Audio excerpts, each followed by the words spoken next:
বন্দরনগরীর সবচেয়ে বড় পশুর হাটের জন্য দফায় দফায় দরপত্র আহ্বান করেও ইজারাদার মিলছে না। অভিযোগ উঠেছে, ইজারাদার না পাওয়ার নেপথ্যে রয়েছে ওয়ার্ড কাউন্সিলর ও চসিক কর্মকর্তাদের সিন্ডিকেট, আর এতে কোটি টাকার রাজস্ব হারাচ্ছে সংস্থাটি। চট্টগ্রাম সিটি কর্পোরেশনের স্থায়ী দুটি পশুর হাটের একটি বিবির হাট। বড় হাট হলেও নানা কারণে জৌলুস হারিয়েছে এটি।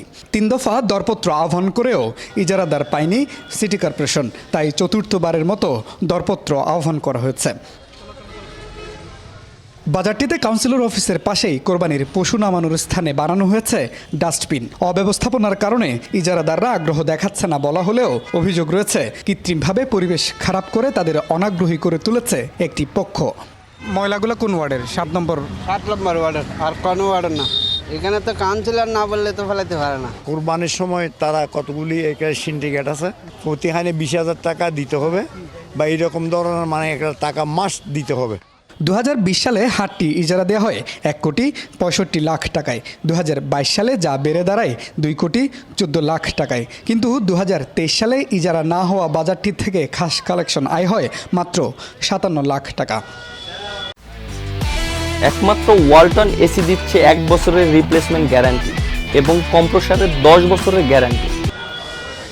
অভিযোগ উঠেছে বাজারের সামনে থেকে সিটি কর্পোরেশন খাস কালেকশন করলেও তা নিয়ন্ত্রণ করেছে কাউন্সিলরের অনুসারীরা, ফলে রাজস্ব আয়ে নেমেছে ধস।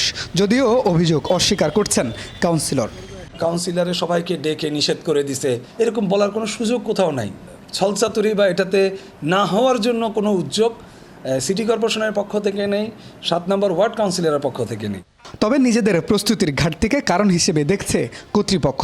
চতুর্থ দফায় বিবির হাটের জন্য ইজারাদার পাওয়া নিয়ে আশাবাদী তারা।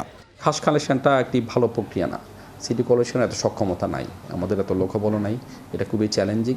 কিন্তু আমরা আশা করছি এটা যেহেতু টেন্ডার আছে আমরা ভালো মূল্য পাবো বলে আশা করি।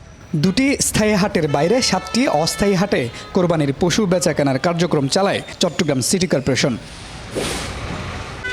Mujibul Haque, DBC news, Chittagong.